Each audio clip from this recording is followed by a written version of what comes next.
В эфире новости, в студии Даяна Федорова. Здравствуйте в этом выпуске.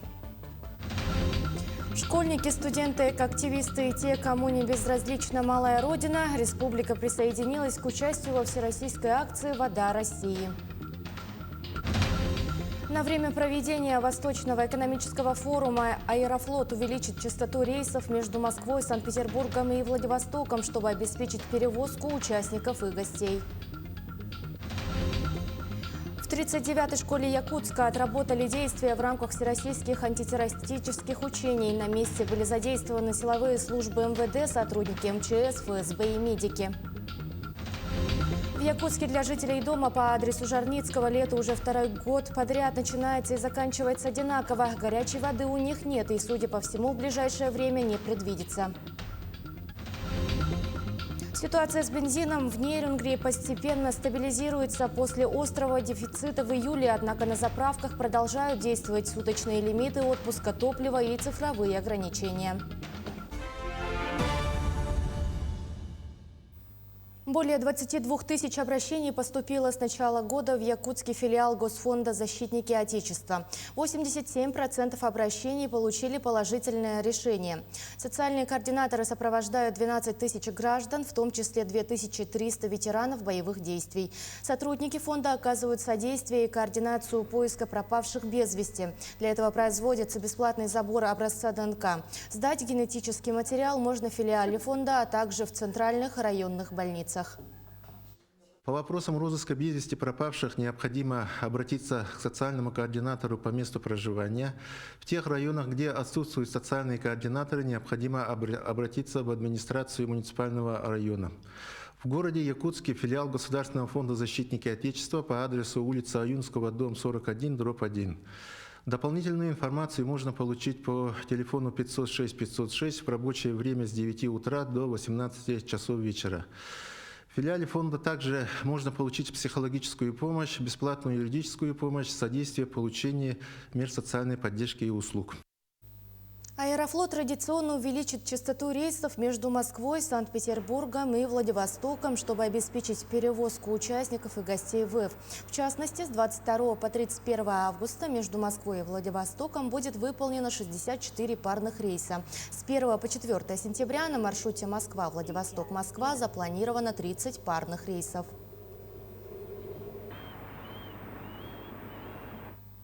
Ситуация с бензином в Нерюнгри постепенно стабилизируется после острого дефицита в июле, однако на заправках продолжают действовать суточные лимиты отпуска топлива и цифровые ограничения. Наша съемочная группа посетила автомобильные заправки столицы Южной Якутии. В памяти нерюнгринцев еще свежи многочасовые очереди, которые автомобилисты занимали с вечера с призрачной надеждой заправить автомобиль хотя бы на завтрашнее утро. В приоритетном порядке на выделенных терминалах заправлялся только общественный транспорт, коммунальные предприятия, машины скорой помощи и экстренные службы. Первая хорошая подвижка, когда 6 числа было принято решение увеличения в 2 раза объемов топлива. Александр Сергеевич Николаев лично добивался, чтобы топливо нам в Южную Якутию поступало больше.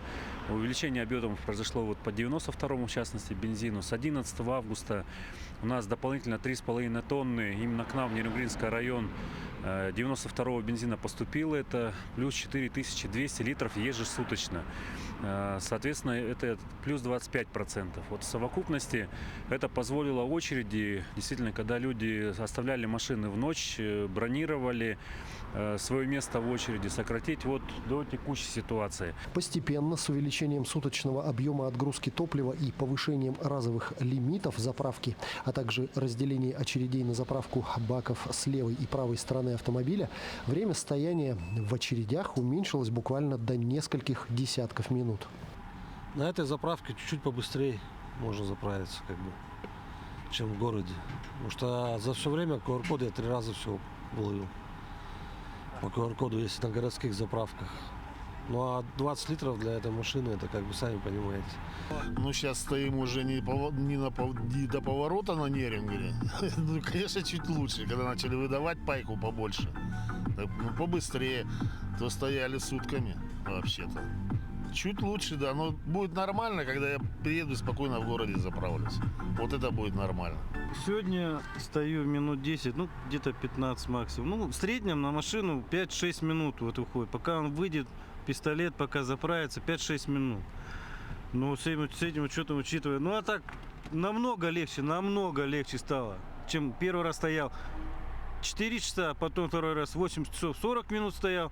Но третий раз, правда, потом не привозили бензин. Третий раз я уже вот отстоял ровно 5 минут. Подъехал 5 минут, ну я в 6 минут, 5 минут 7 подъехал, в 6, 5 минут 7 я заправился, поехал домой. Вот это четвертый раз.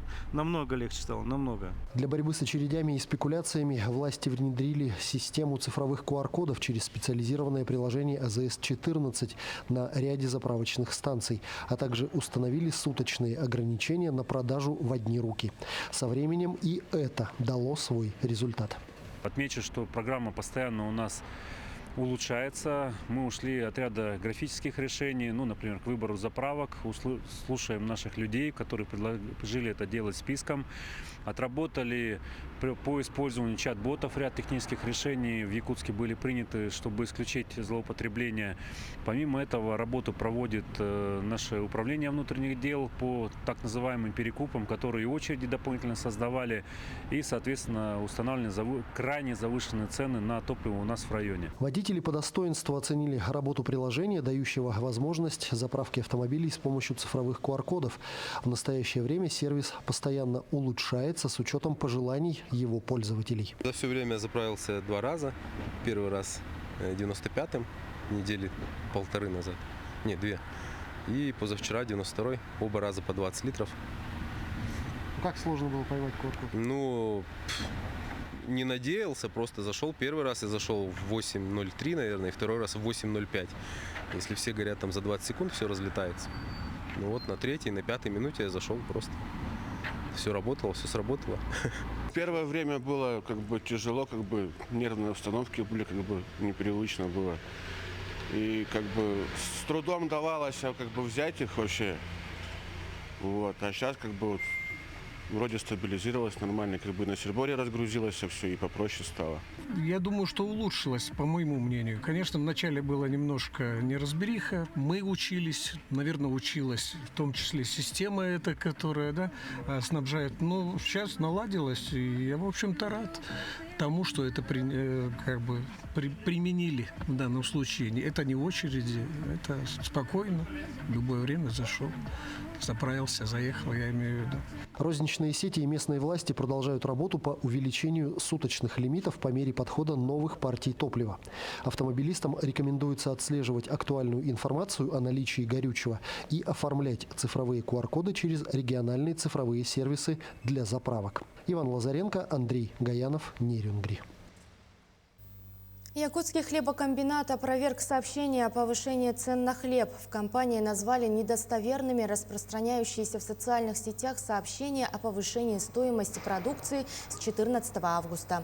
Действующие оптовые цены, а также розничные цены фирменной торговой сети предприятия остаются без изменений. Последнее повышение цен на продукцию якутского хлебокомбината произошло 5 февраля. Тогда стоимость белого хлеба выросла на 3 рубля. Немигунский хлебозавод в последний раз повышал отпускные цены 10 июля. Стоимость продукции увеличилась на 12 рублей.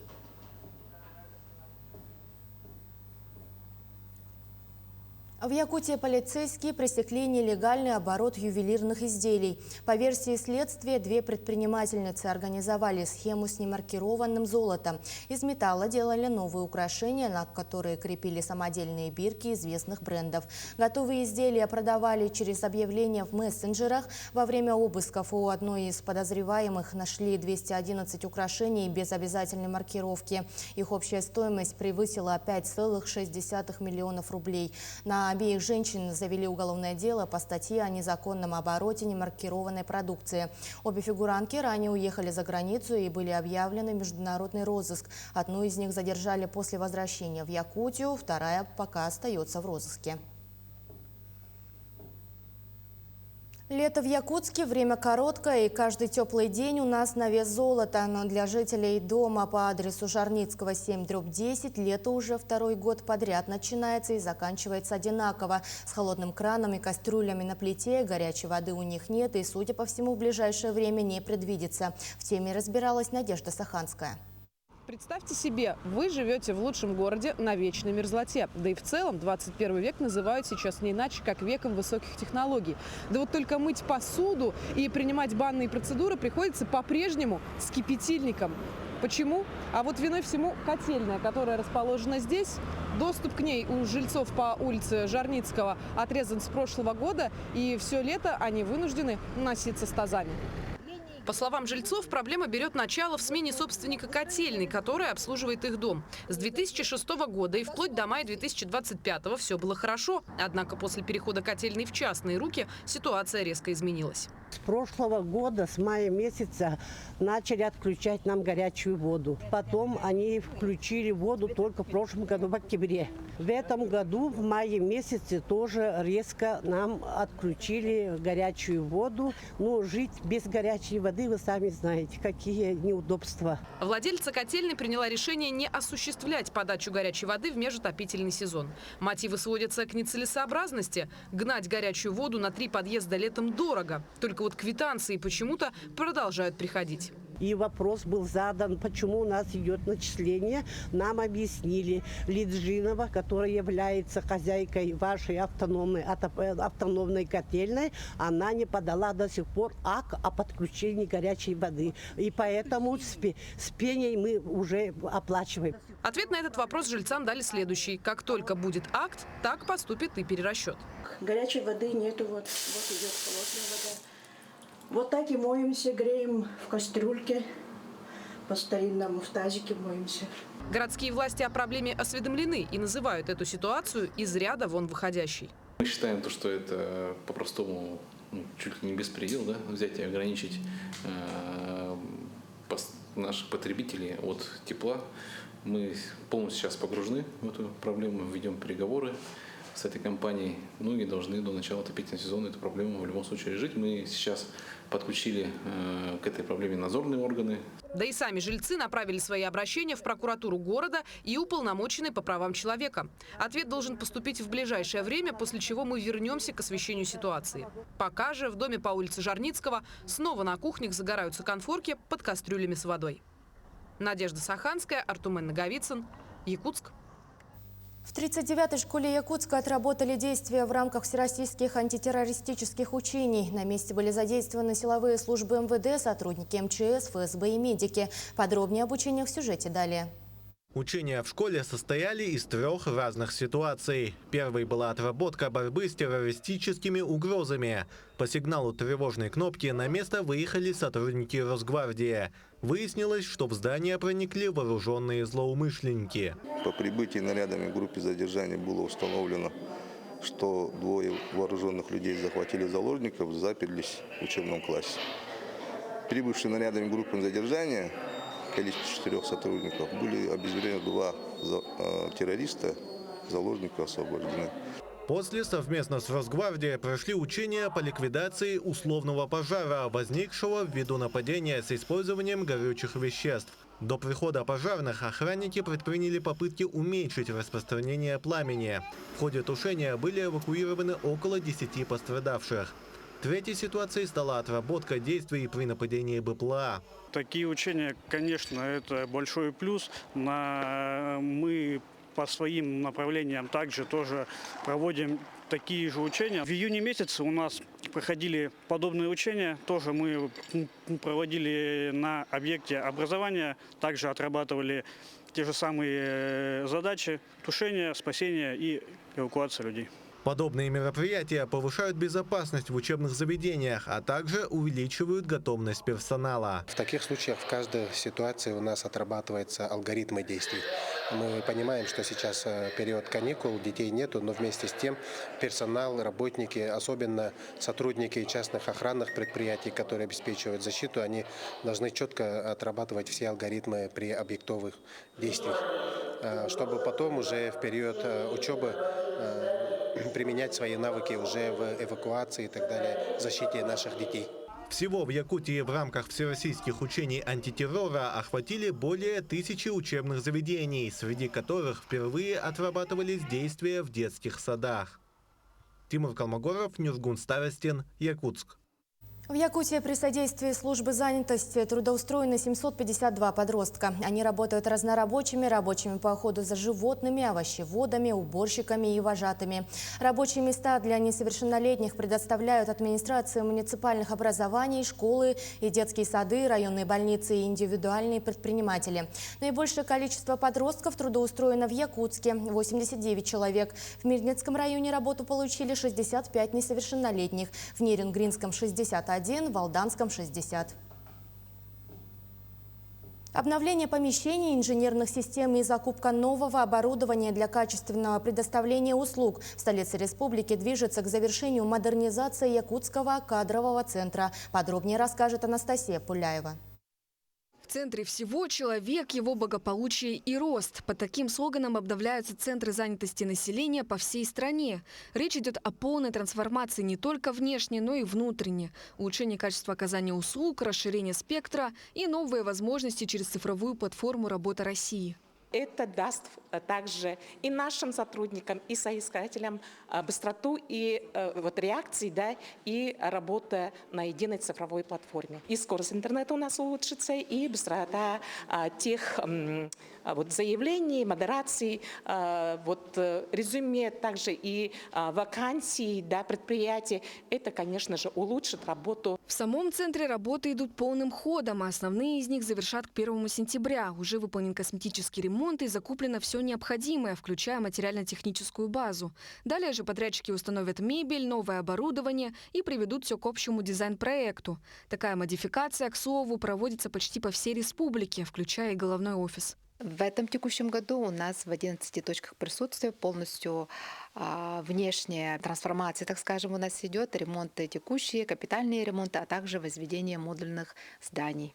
У нас комплексная модернизация включает не только внешние, так скажем, да, изменения, а также внутренние изменения по части наших мер, которые мы оказываем, услуг, которые мы предоставляем. Сейчас центры занятости проходят поэтапную модернизацию в кадровый центр, чтобы стать не просто связующим звеном между работодателями и соискателями, а полноценной площадкой для обмена опытом и получения новых знаний в комфортных условиях.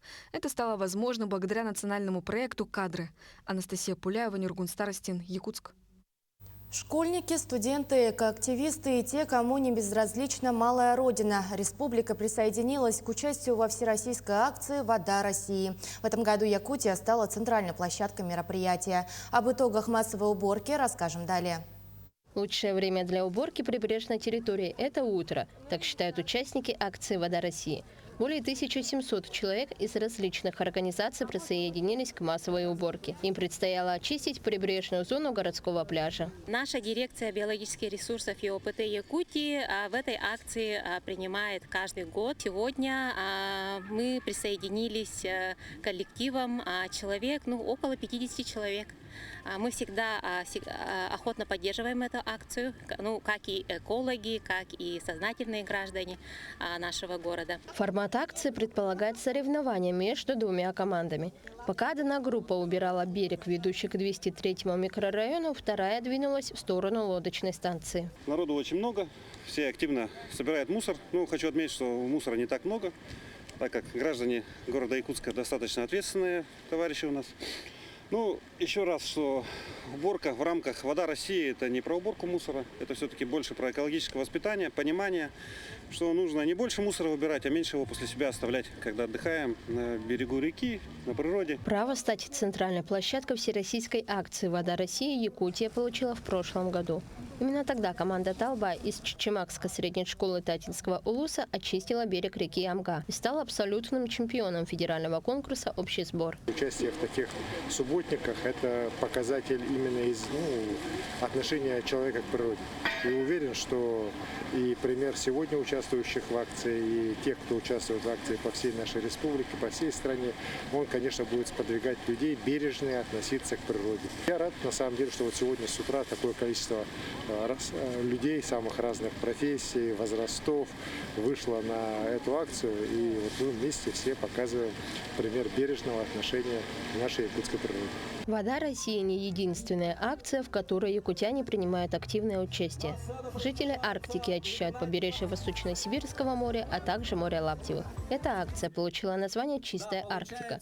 Один из ее участников признается, что уборка территории не просто делает Якутию чище, но и заряжает позитивным настроением. Интереснее, конечно же, здесь, потому что здесь видно много разных людей, много разных представителей, улусов, языков, обрядов, обычаев, костюмов, в конце концов. Легче, конечно же, там, потому что там и территория поменьше, и грязи, собственно, тоже. Но от этого здесь не менее неинтересно. Здесь тоже имеется свой шарм, свои прелести и свои плюсы. Силами якутян было убрано более 3 километров береговой линии городского пляжа и собрано 180 кубометров мусора. Ведь, как говорится, чисто не там, где убирают, а там, где не мусорят. Вероника Таюрская, Виктор Дьячковский, Якутск. Культуру и традиции коренных народов представят на фестивале «Владивостокские сезоны» в рамках 11-го Восточного экономического форума. В программу фестиваля войдут выставочные, концертные и просветительские проекты, посвященные истории, традициям и современному искусству дальневосточных регионов. Особое внимание уделят культуре коренных народов Дальнего Востока. Одним из центральных событий станет проект «От алеутов до якутов» – дальневосточный вектор, который познакомит участников и гостей форума с традициями, обычаями и художественным наследием народов региона.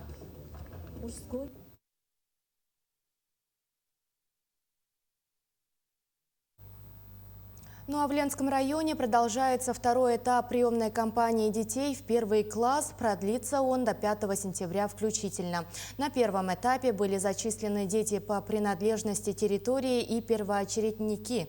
К ним относятся льготные категории: дети военнослужащих, погибших участников СВО, дети сотрудников МЧС и МВД. В этом году в первые классы уже записаны более 310 детей. По окончанию второго этапа, по словам начальника информационно-методического отдела, эта цифра увеличится совсем незначительно.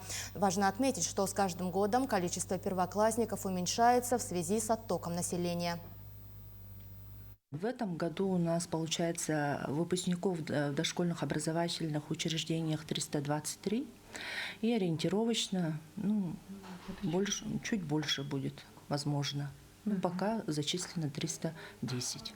На первом этапе у нас зачислено уже 310 первоклассников. Сейчас продолжается второй этап и подаются заявления уже по желанию родителей законных представителей. Получается, заявления принимаются через госуслуги. Это достаточно удобно. Никуда ходить не надо и отслеживается в личном кабинете родителя законного представителя.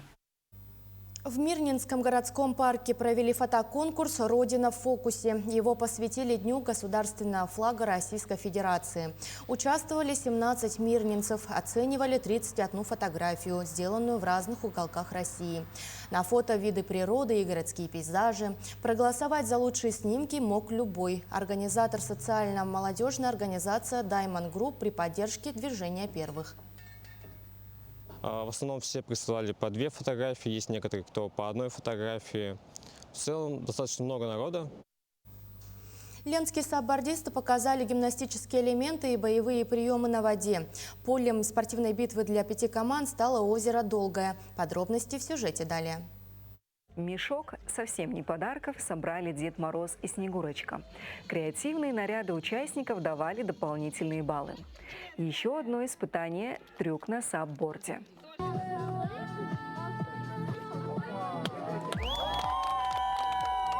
На воде саббордисты продемонстрировали навыки боевых искусств, а после охладились в озере.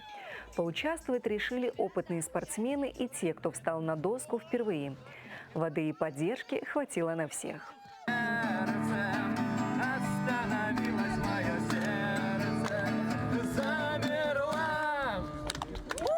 Это первые состязания по саббордингу в Ленске. Их организовал районный комитет по молодежной и семейной политике. В планах сделать мероприятие на воде ежегодным. Велосипедисты профсоюза «Профалмаз» объехали достопримечательности Удачного, Айхала, Мирного и Ленска. В двух районах провели юбилейный 5-й веломарафон. С 1 по 9 августа 189 членов профсоюза выполняли задания на велосипедах, проезжали маршруты с фототочками, делали селфи и выкладывали их в соцсетях. Велосипедисты профсоюза «Профалмаз» объехали достопримечательности Удачного, Айхала, Мирного и Ленска. В двух районах провели юбилейный 5-й веломарафон.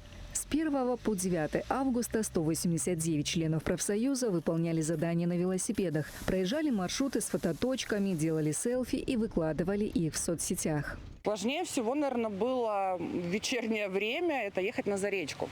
В сторону набережной было довольно-таки неплохо добраться, а обратно было тяжеловато. Для новичков это прям такой челлендж, наверное, на выживание. Каждый раз ты, проезжая какой-то километр, понимаешь, что ты это сделал. Участники, выполнившие задания, получили памятные статуэтки и денежный приз от профсоюза. Главное в марафоне не победа, а возможность проверить себя и открыть родные города с новой стороны. Это были все новости к этому часу. Ну а я с вами прощаюсь. До встречи в дальнейших эфирах.